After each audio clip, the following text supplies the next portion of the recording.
what happened that kept you out of practice today? I just tweaked my calf, and it's good photos there.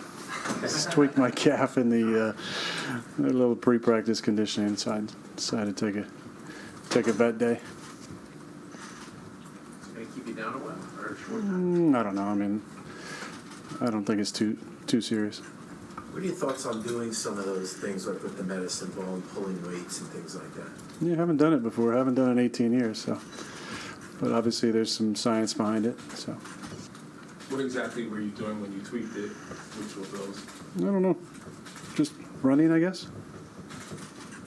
What's the adjustment been like over these last 3 or 4 weeks? Yeah, it's been awesome. It's been a lot of fun.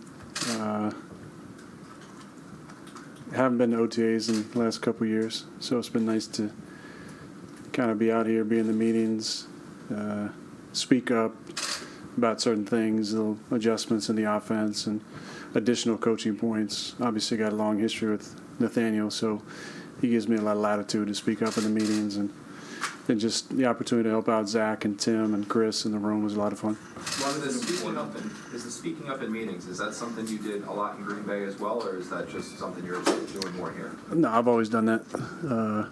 I don't know if they're used to that around here. So just trying to set the standard for really nice, open communication in all those meetings. And I think the biggest issue sometimes in the offense is the gray area between the paper football and the actual football. So just trying to bridge the gap between what might say on the might say on the the overhead slide, but how it actually plays out on the field, and then just working in code words and conceptual things for the guys that would be remedial for guys who've been in the offense for 3, 4, 5 years, but with a new offense, just some of those things to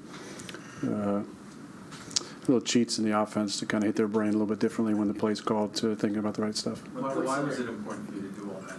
You said you haven't done OTAs in a while, all this stuff. Was it just the change, or what, did you want to be here and do everything you're doing? Well, I got a great setup out west. I got a great group of trainers, great bodywork guy, obviously great setup where I live, super calm and peaceful. And when you're in the same office for a long time, the off season is really for the young players. But with a new offense, being my first year here, I really wanted to be around for at least some of the beginning things to just let them know kind of how I like to do things. Like I said, some of the code words, some of the little adjustments, some of the ways I see the game. Sparking that conversation. The worst thing you can have is sitting in a meeting and have a coach up there just talking the entire time with no interaction. So that might be the standard at some places, but I just never feel like that's been the right way to do things. It needs to be a free-flowing conversation between the coaches and the players. It needs to be feedback. You need to call on guys. So I'm, allowed to do some of that stuff, and I think it's important just so guys are paying attention and they can know at any point they can get called on to answer a question about something. And so just being here with Hackett to help him put the offense in. Obviously, it's the same system that we kind of tweaked between 19 and 20 and ran in 20 and 21 when he had a lot of success. So it's been fun.